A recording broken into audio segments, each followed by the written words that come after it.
Jai Sri Krishna. Jai Shri Krishna. Before we take up the next shlok, we have to be clear that Atma Sanyam involves bringing the Atma, i.e., the faculty called mind, under one's control. So, who is this one under whose control the Atma, the Prakriti Atma or the mind needs to be? This is none other than the Jivatma. But the Jivatma is in bondage of Devta, which is administering the fruit of action, the Karampal. So, how can one in bondage exercise control over the faculty through which the Devta is giving the experience of the Karampal? For this to happen, the power which is higher than that of the Devta is needed.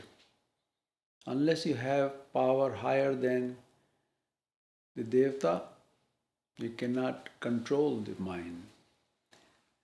This is the Gyan Shakti. That is the power which is higher than the power of Devta. This Gyan Shakti of Ishwar. This Shakti comes through Dhyan or meditation. That is what we are learning here. Contemplation, reflection of Ishwar. When one tries to meditate on Ishwar, the Devta is unable to interfere in this exercise because Ishwar, Devta is inferior to Ishwar. How does it happen?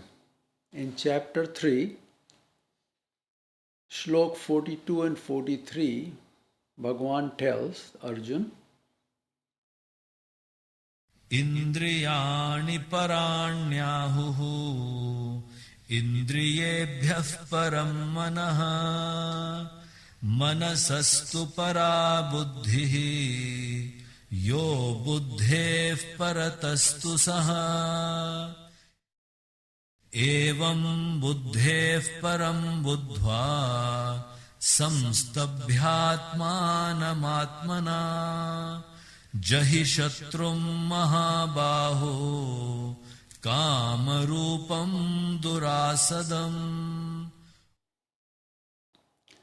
Bhagavan says that you are mistaken if you think that you cannot restrain your senses and destroy your enemy called Kam.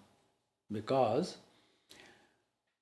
in this shlok he is saying that Indriyas, the senses, are inferior to the mind, man. The mind is superior to senses. And the buddhi or the intellect is superior to the mind. So, first we take bodies. Senses are said to be superior to the body. Body works according to what senses feed the information. And body being jad cannot do anything unless some Chetan Shakti works on it. So man is Chetan, Indriya is Chetan. They have conscious. So body being jad, the mind is superior to senses. And the buddhi is superior to the mind. And that which is superior to buddhi is Kam. Whenever senses go into their objects, the Kam shows up. So when the Kam shows up, whenever senses dwell in the objects. Example, somebody eating some food and taste comes in there, very tasty food, so enjoys the taste of the food. Then all of a sudden the desire starts. This is such a tasty food, maybe I should have it again.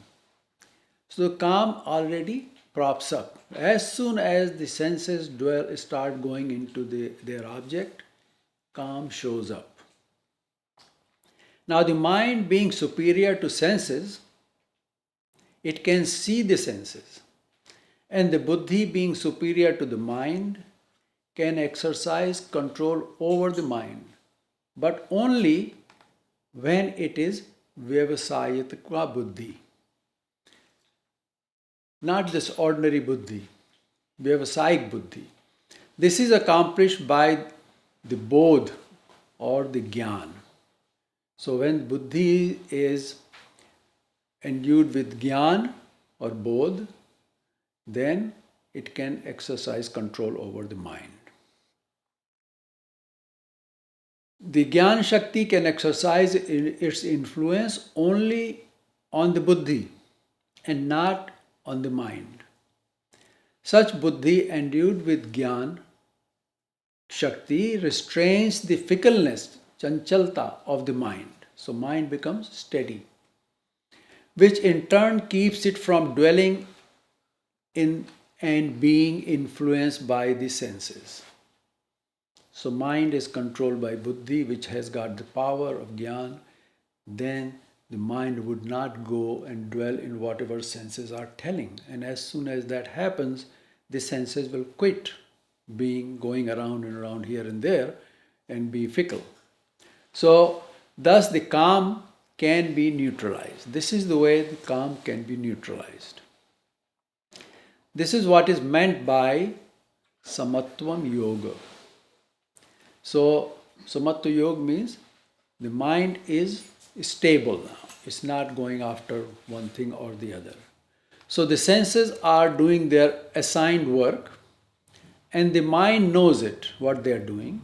However, now the buddhi endued with Gyan Shakti keeps the mind engaged in Ishwar Dhyan. So, now the mind, the man, is being engaged in Ishwar Dhyan, meditate into Ishwar. That's the process. It works. So, this chapter has been also called Dhyan Yoga. It is only through the Dhyan of the manifested Ishwar or the Parameshwar. You cannot do Dhyan of the unmanifested. There is no way. So, only Dhyan can be done for the manifested Ishwar or Parameshwar avatar. One can get the power to pursue the yoga. Bhagavan says that once you are determined to get the siddhi, you will need to make effort towards it. It will not come automatically. You have to work for it. This is the last stage where one needs to think about his Atma. He has lived as householder and pursued yoga, but he knows that the life is to come to an end.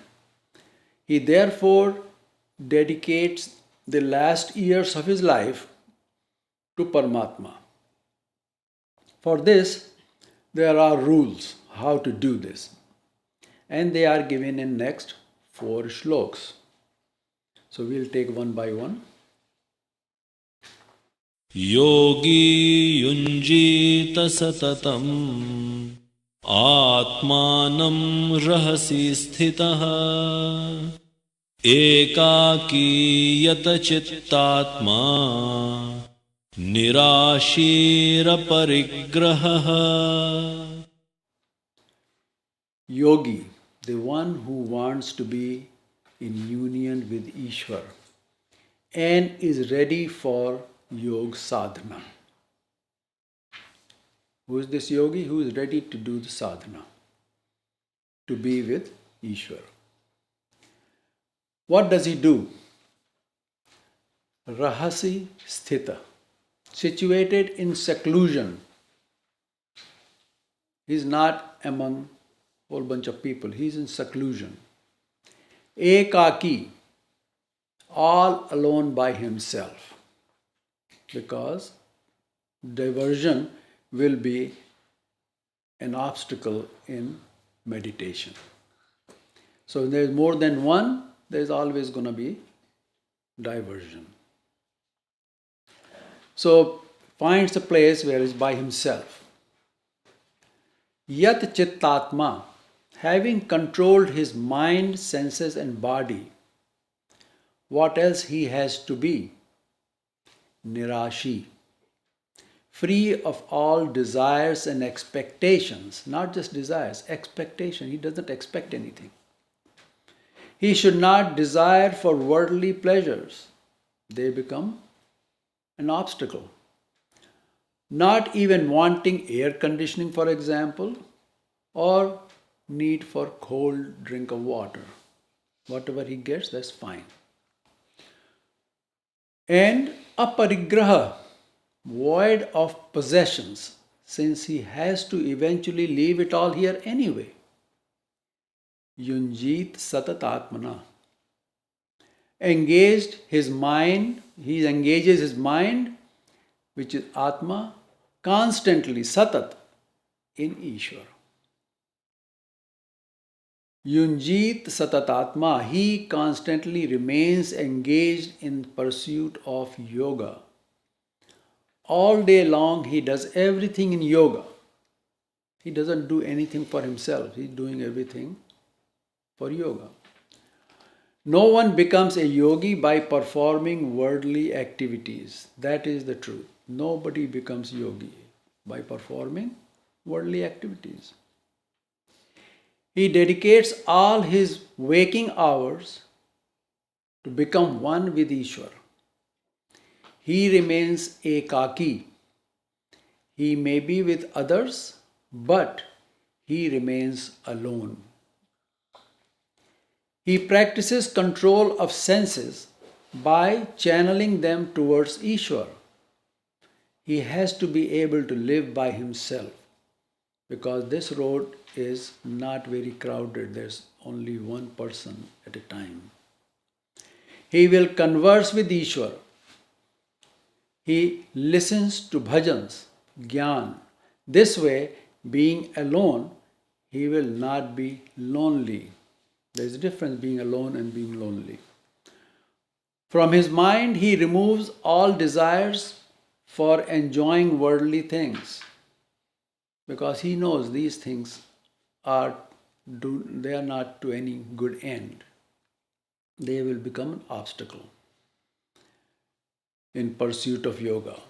How he removes any attachment to the things and relations of the world, and he places his mind, Atma, in Ishwar. He can practice this in his home. However, the place must be sattvic. So Bhagavan says in next slok, शुचौ देशे प्रतिष्ठाप्य स्थिरमासनमात्मनः नात्युच्छ्रितं नातिनीचं चैलाजिनकुशोत्तरम्.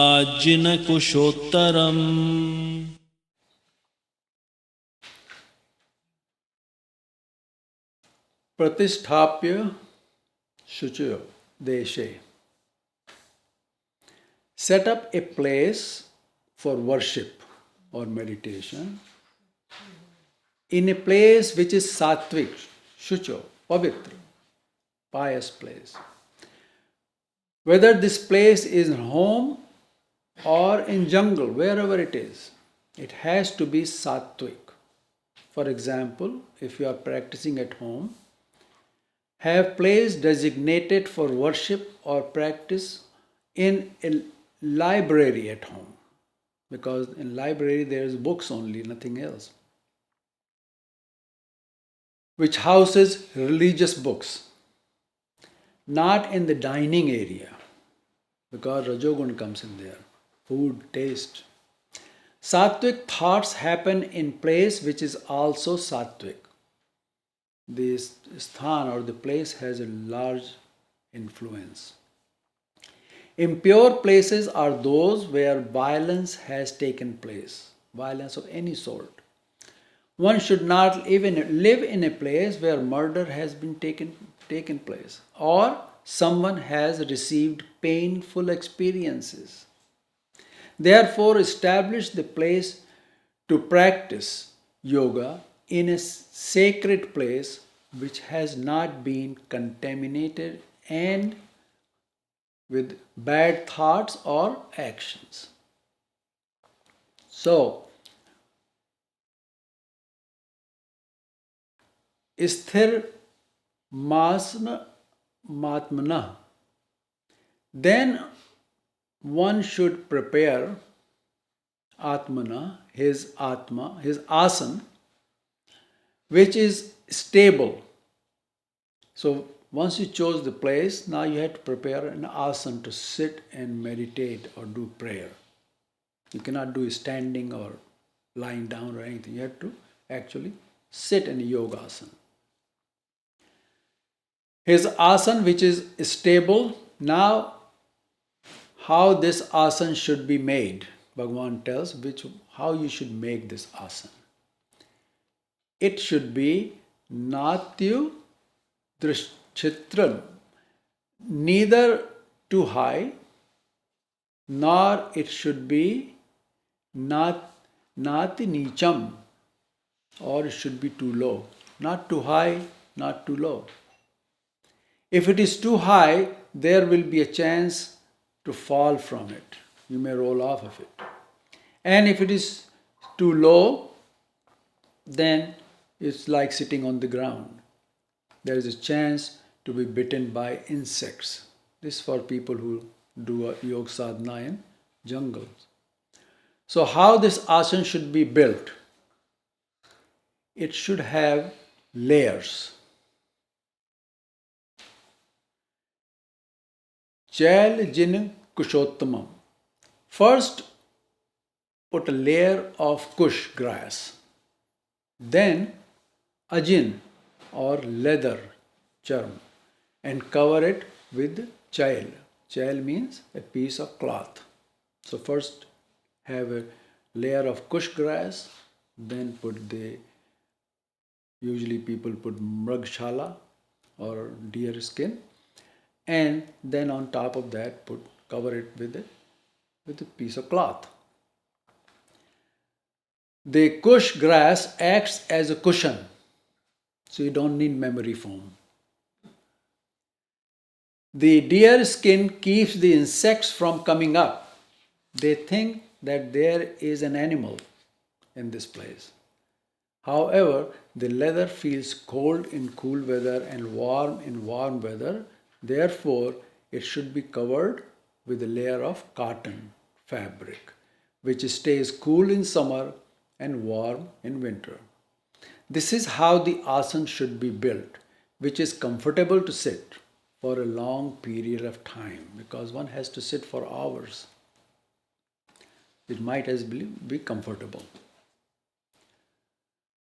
So one selects a quiet place which is pure and builds an asana for him to sit on, and having separated himself from the desires and possessions, he practices yoga with Ishwar.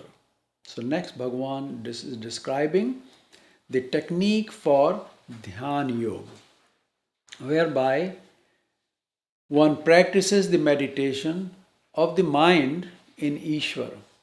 So the Dhyan Yoga is the mind in meditation. So you are meditating with your mind, not with your body. So Bhagavan says, तत्रैकाग्रं मनः कृत्वा यतचित्तेन्द्रियक्रियः उपविश्यासने युञ्ज्यात् योगमात्मविशुद्धये. Tatra kagram manah kritva. Sitting on this asana by controlling the activities of chit and senses, bring your mind to single pointed concentration. It never fails to happen that when one tries to bring his mind into concentration, all other thoughts start to roll in. Whenever you start sitting the prayers, want to meditate and concentrate, Everything else comes in the mind. You cannot get away with this. For this, you have to practice. Therefore, first empty your mind of all such thoughts by convincing yourself that all these thoughts are hurdles, vigna, in the process of meditation. Know them as they are your enemy. They would not let you proceed on the path that you have chosen. Then what you do is yat chittendriya kriya. Yatna, yat means yatna, with make an effort to control your chit, indriya, senses, and kriya, or their activities. So what you have to do, one has to control his chit and indriya, because all the thoughts come in chit. Indriya work on those thoughts, so you have to control them, bring them under control. And kriya, all the actions happen with indriya, senses. So you have to control these things. Chit is the consciousness which is the appearance of a chain of thoughts which keeps occurring one after the other. Tell yourself that this is the time to concentrate on Ishvara and not for these thoughts. We can concentrate on these later on. These thoughts are either cold. What kind of thoughts are these? Are either cold, old, or speculative. All these thoughts have happened one time or the other in our lives, and they keep coming. So they are old thoughts. And they are speculative, that you say, maybe this is what I should do, maybe this is what I should do. So speculation. That's the kind of thoughts come. And have no place in pursuit of yoga, because yoga is definitive, it's real, reality. So there, the old thoughts are not real, they are past. And speculation is also not real. So you got to get rid of these. This will result in stopping the mental activity. However, both the 5 Jnanendriya and the 5 Karmendriya, they are still active outwardly. In order to stop these activities, one needs to control the senses by not paying attention to their activities. Just ignore their activities. After controlling the action of senses, what does a person have to do? Is in the next sloka. समं कायशिरो ग्रीवं धारयन्नचलं स्थिरः सम्प्रेक्ष्य नासिकाग्रं स्वं दिशश्चानवलोकयन्. So in the last sloka it was that seated on the asana, practice yoga by concentrating your mind on Ishvara. He does this for Atma Vishuddhiye, to purify his Atma, which is here is mind, to purification of the mind. Here the word Atma refers to Antahkaran, Chatushtay. Next, Bhagavan is explaining that situated on this asana, what is the correct way to do the Dhyana Yoga. So, what is the correct way?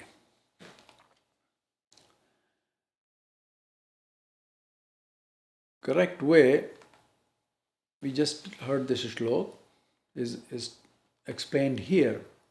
He needs to do is sampreksha, gazing at swam, his nashikagram, tip of the nose. Both eyes should gaze at the tip of the nose, because that's how you concentrate. Your 2 eyes should come together, eyesight should be all together. and at one point. That's how you can control or you concentrate. Then, and not looking at any other direction, just look straight at the tip of the nose with both eyes. So he sits still on the asana with his body, neck, and head straight, not leaning over or slouching or anything. Sit straight. See, that way all the bodily action go on properly, breathing and everything. And he gazes at the tip of his nose and does not look in any other direction. When one does this, the eye gaze at the tip of the nose, sitting on the asana, gazing in this way, what else he should be doing? He says, Bhagavan says that next slok said, प्रशान्तात्मा विगतभिः ब्रह्मचारी व्रते स्थितः मनः संयम्य मच्चित्तो युक्त आसीत मत्परः. Prashant Atma, he should bring Shanti, tranquility to his Atma, which is Antakaran Chatushtaya. Such a quiet and tranquil Atma starts to get the Anand or the joy. Vikatarbhi, he should become fearless. He should have no fear. People fear that by turning to the path of Ishwar, others in the world will get separated. You will not be liked by these people or worldly people, they won't care because you are not engaged in worldly activities. One should get this fear out of his mind because being with Ishwar, he needs no one else. People make friends for getting help during the time of distress or for company. However, he knows that no one except Ishwar can help and does help. Nobody else does even help. Therefore, be on your own and leave all on Ishwar, who is your Bandhu, Nitya Bandhu. Generally, here people mean that when they say Brahmachari Vrate Sthita, so people mean that one should study Vedas. Here, Brahma means Ishwar, and Charya means to dwell in or perform in. Such a person who lives in Ishwar needs nothing of the sansar because Ishwar really has nothing to do with sansar. He is totally different from sansar. There are two different kinds. Ishwar is Nirgun, sansar is Trigun. He constantly listens to Ishwar Gyan. That is his routine of life. He gets up in the morning, he wants to just think constantly of that. What else he shall do? Mana Sanyamya. Bring his mana into restraint. Sanyam means to bring into restraint. Keep your mind in the restraint. Just like a person riding on a horse has got to keep the reins of the horse under control. In Shlok 12, Bhagavan said to bring your mind into single pointed concentration, ekagra, and now bring the mind into restraint. So in Shlok 12, we read that bring your mind into concentration, ekagra. Once you have brought your mind by gazing straight onto your nose, tip of the nose, and doing the dhyan, now you have to bring the mind into restraint. By looking at the tip of the nose, one does concentrate his mind. It is like if one looks at just one star in the sky. To him, only that star is visible and nothing else. That's concentration. And this happened, I think we all have seen Mahabharata when Dronacharya asked Arjun to aim at the bird in the tree and asked, "What do you see?" He said, "Only thing I see is the eye of the bird, nothing else." That's concentration. That is how aim has to be made. So our goal is Yog sadhana. So yoga is for whom? For Ishwar. So the only thing which should be in your mind is Ishwar, nothing else, because rest of it is useless. In Mahabharata, this is the story which comes in Mahabharata. So first we need to concentrate our mind on the goal, which is yoga, and then restrain it. Don't let it go around here and there. Once the mind reaches the state of concentration, it needs something to do. You brought the mind into concentration. Now mind has got something to do. Mind cannot stand still.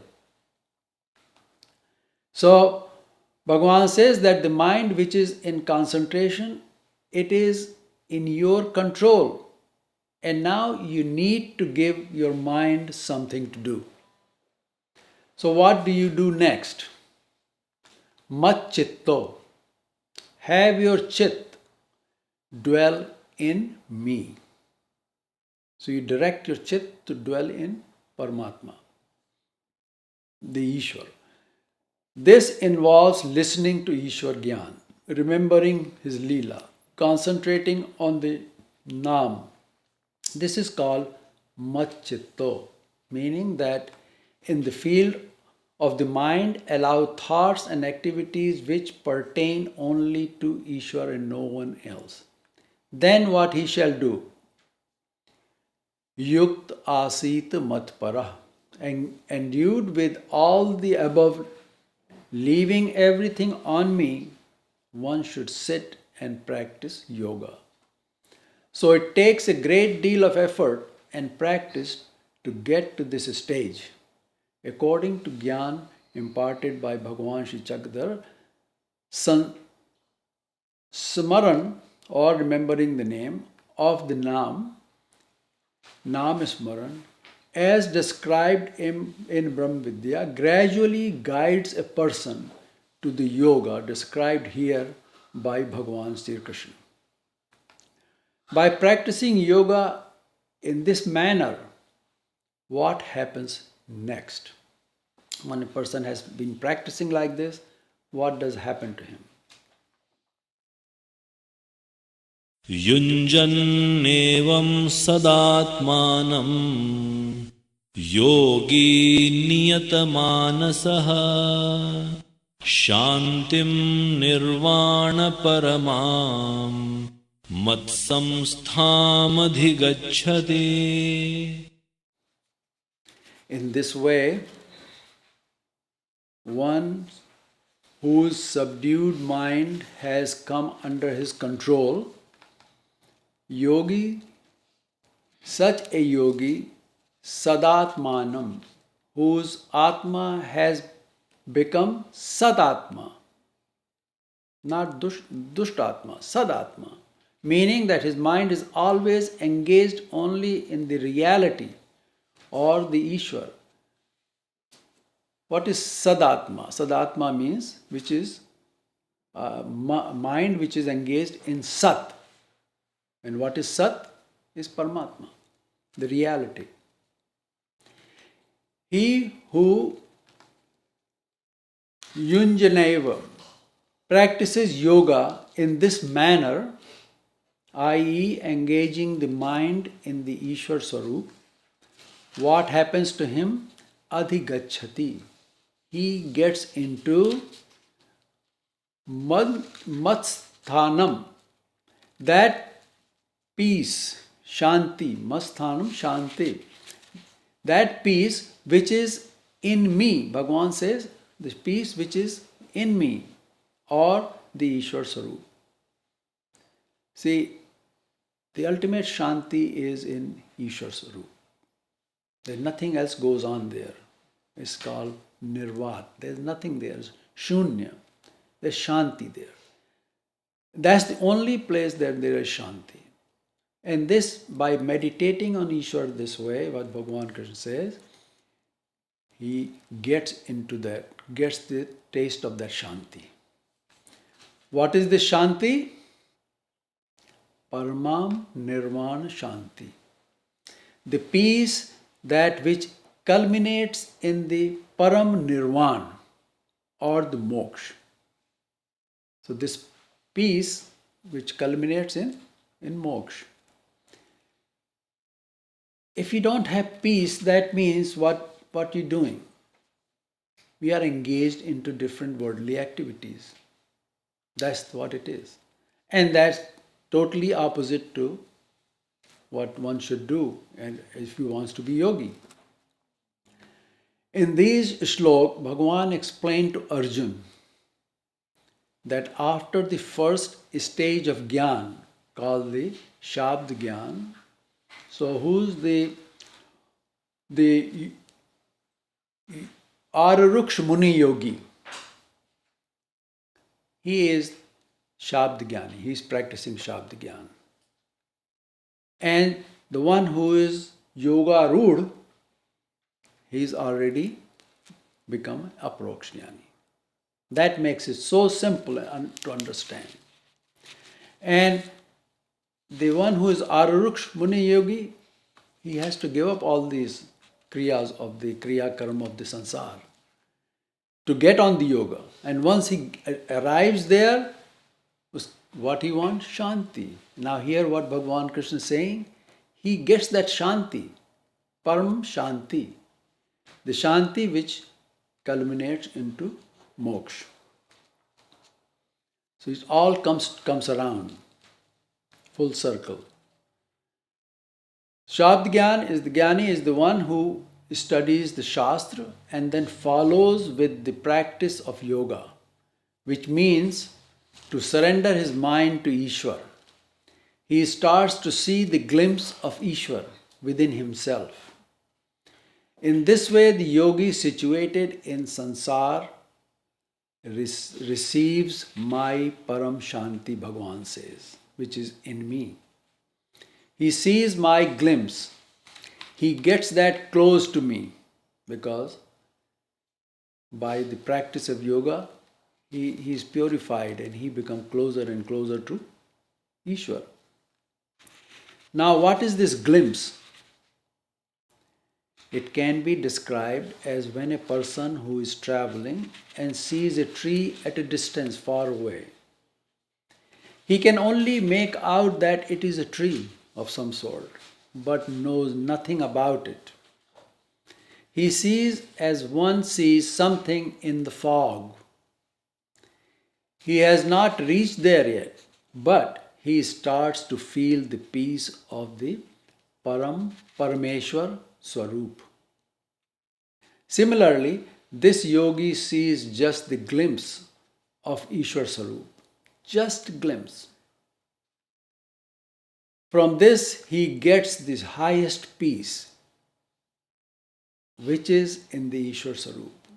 He has not gotten there, but still, he got the peace. He is at peace then. This is just the beginning. He still has long ways to go in order to become one with Ishwara. Bhagavan Krishna is saying that whatever you do in your life, in the end you will have to go into Shunya. Therefore, you should start the practice as soon as you can. So you can, one, practice. So how can one practice? The simplest way is to do the act of dan. And I'll explain how. This act will get one started to slowly relinquish his control over all his possessions. In a very slow way, gradual way. In Kali Yuga, the act of dan or giving is extremely important.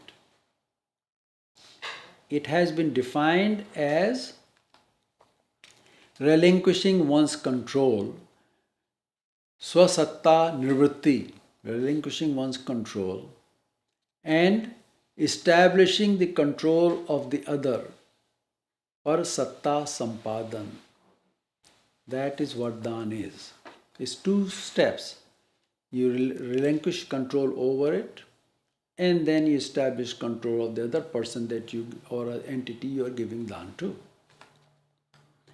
Doing this for your whole life will make leaving the body much easier, since one can become truly unattached. Here we are reading about the yoga. Therefore, one needs to give in the name of Parmeshwar. Not just giving for the sake of giving. You are giving for Parmeshwar in His name.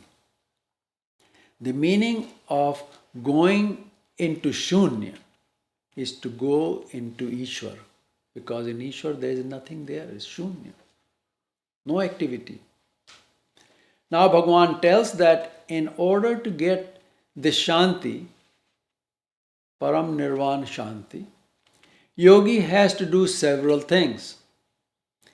He needs to sit at one place on the properly prepared asana, and he has to control his impulse of the senses. When bring the impulses under control, what he needs to do is in the next shlok. नात्यश्नतस्तु योगोऽस्ति न चैकान्तमनश्नतः न चाति स्वप्नशीलस्य जाग्रतो नैव चार्जुन.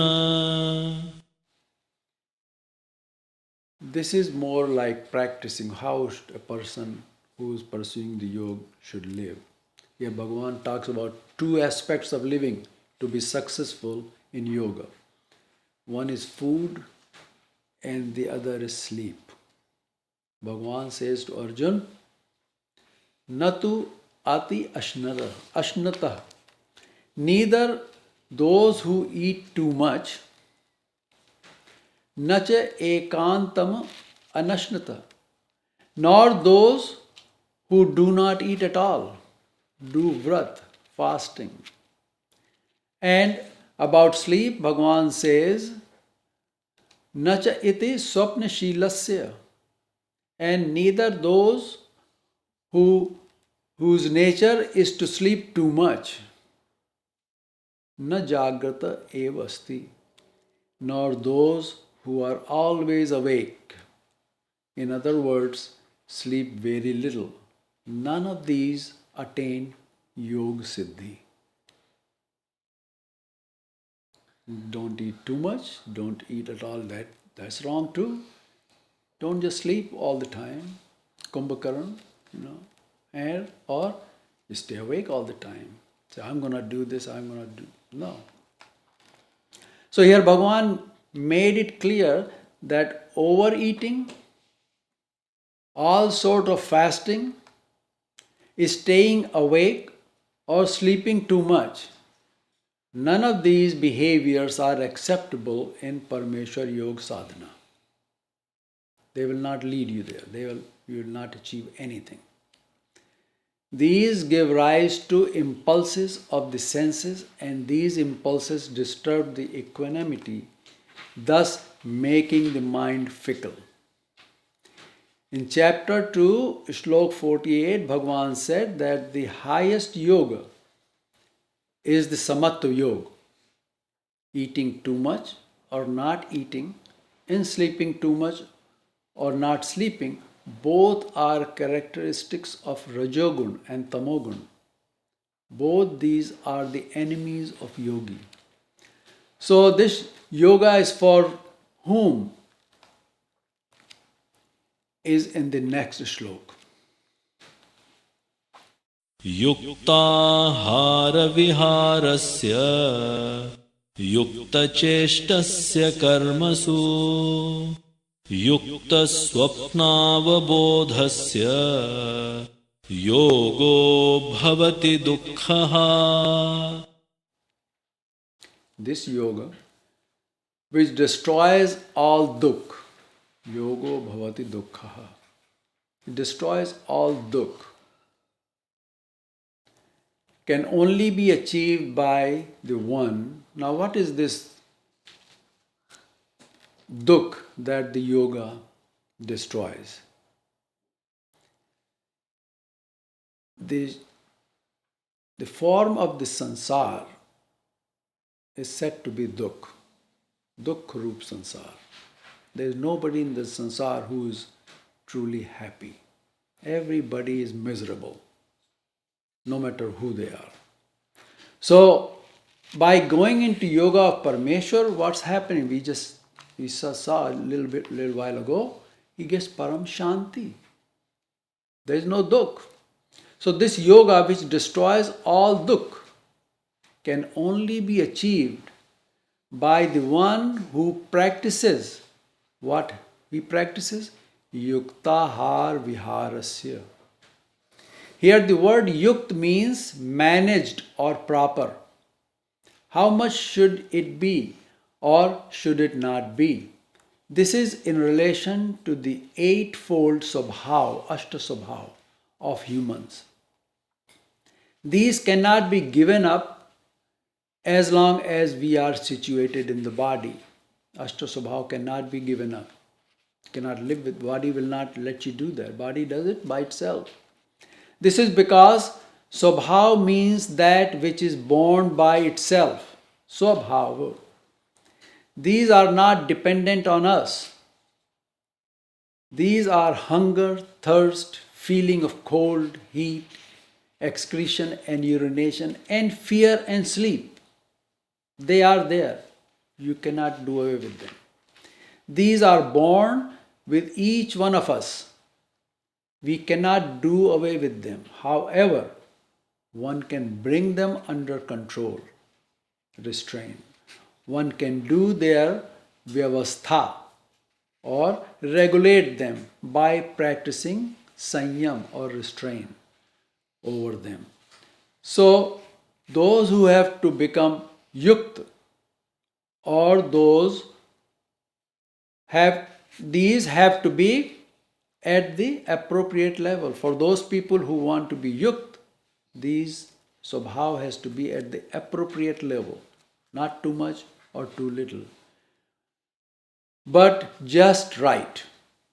To pursue yoga, one needs to have just the right amount of food, sleep, effort. This is by adhikar. So what happens? First one is food. So you reduce the portions. How you regulate your food intake? First one you do is by taste. Taste is the worst enemy of human beings. If you go after the taste, then you end up eating too much. Or if it's not tasty, you don't eat it. So first of all, give up the taste part of it. The second is to reduce the portion. Experience the calmness when you reduce the portion. People who eat little bit less, not that they don't eat at all, eat little less, they feel better. They feel lighter. The way to do what you do is find out what is your full appetite. If our appetite is for 4 rotis, and this is also described in Hatha Yoga, try to reduce it to 2 pieces, 2 rotis only. Not that at once you do it, you slowly reduce it to 2. Replace the third one with water. And the fourth one, leave it for the air. You see? This is how to regulate the food intake. This varies with different people depending on their earned right, adhikar. Everybody cannot do what somebody else does. A person in living, a sannyasi living jungle, he only eats once a day, very little food. We cannot live like that. We don't have that right. We have not earned the right. But we have to cultivate ourselves, get ourselves to get to that stage. So the food is not something which becomes an obstacle in our way. One should first of all find out their baseline appetite. Find out what keeps you at peace. So, first have proper food intake. Then comes vihar. Proper, yukt vihar. Proper vihar. This includes traveling. People walk. Traveling, go some places for prayer or visit some friends. That's vihar. This too shall be regulated so that upon return from wherever you've been, people in the old days used to walk mostly, and the yogi also walks a lot. He is only dependent on his body, powers of his body, not on outside things. So when you return, you are not exhausted and cannot perform the yoga sadhana. Because remember, when you come back, you have to do your daily yoga sadhana in the evening or whenever you're doing it. If you are too tired and exhausted, you cannot do that. You may need someone, you say, I am so tired, I need somebody to massage my feet or my legs. That's not correct either. Because that level of vihar will be improper. It's not yukt, it's not proper vihar. Remember that in the very first slok, Bhagavan said, Anashrita karma phalam. Don't take anybody's support there. Don't expect anybody to do anything for you. That becomes karma phal. Don't take the ashraya of your karma phal. Just be on your own. Next comes yukta chestasa karmasu. Some people in these days, most of the people, work long hours to make more and more money. That is the norm for today, these days. They never seem to have enough. Always running after, I don't have enough. How am I going to do this? Bhagavan says that what I have to give to you, I will give, even if you work for 4 hours or 5, whatever, short time, normal hours. And what you are not to get, you will not get no matter what you do. You can work and work and work till you fall, still you will not get. So, by working long hours, you have very little time for yoga sadhana. You are always engaged in worldly things and will not benefit money-wise. So why not just do the right thing? Therefore, allot appropriate time for the effort made for each action. These days they call time management. Then comes yukta swapna. He needs to have proper sleep. Avabodhasya, as to how long he stays awake. That also has to be regulated. The waking time also need to be proper. Sleeping time has to be proper, waking time. It's not that you stay awake all night and then in the morning you sleep for 12 o'clock, whatever it is. That's not what yogi can pursue. Yoga. Yogo bhavati dukkha. He achieves the yoga which rids him of his woes. All his problems, he gets rid of them this way. Only such a person can pursue yoga sadhana for 3 to 4 hours each day, which is minimum to do. Most of us keep ourselves ayukt. We are not yukt. We intentionally keep ourselves ayukt because it's more fun to be ayukt. One who starts being yukt in his youth will be able to continue the sadhana even in the old age. It becomes his habit, it's his nature, and he has no problem. He can sit for hours, he can do prayers, meditation. It is important to know what he needs to eat and how much. In chapter 17, Bhagavan Sri Krishna has described the three types of food and drink: Sattvic, Rajas, and Tamas. The mind being Annamaya Kosh. Annamaya Kosh means it is a kosh which is made of Ann. If a person has not eaten for a long time and you say to him, well, I'll give you gold coins, I'll give you a house, I'll give you a car. He says, no, give me roti. I need food. You see? Because his mind is concentrated on the food because he's hungry. So mind is Annamaya Kosh. He doesn't need anything. Once the stomach is full, then he will start going around doing something else. But yukt person will not have his stomach so full that he can just run around doing other things.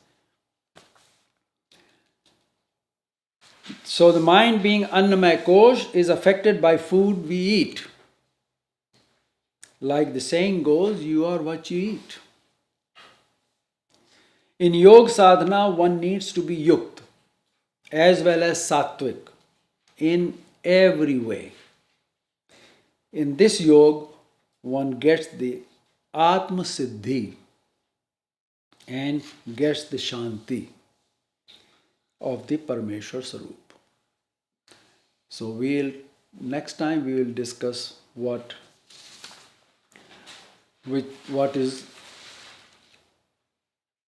the characteristic of these yogis. So mat sastha ma adagachati. Bhagavan Sri Chakradhara has called this as Yog Sadhana Sadhananand. While he is doing sadhan, pursuing Yog Sadhan, you get Anand also. So that's what so far we have learned. We'll go later on furthermore in this. Shri Krishna. Namaste.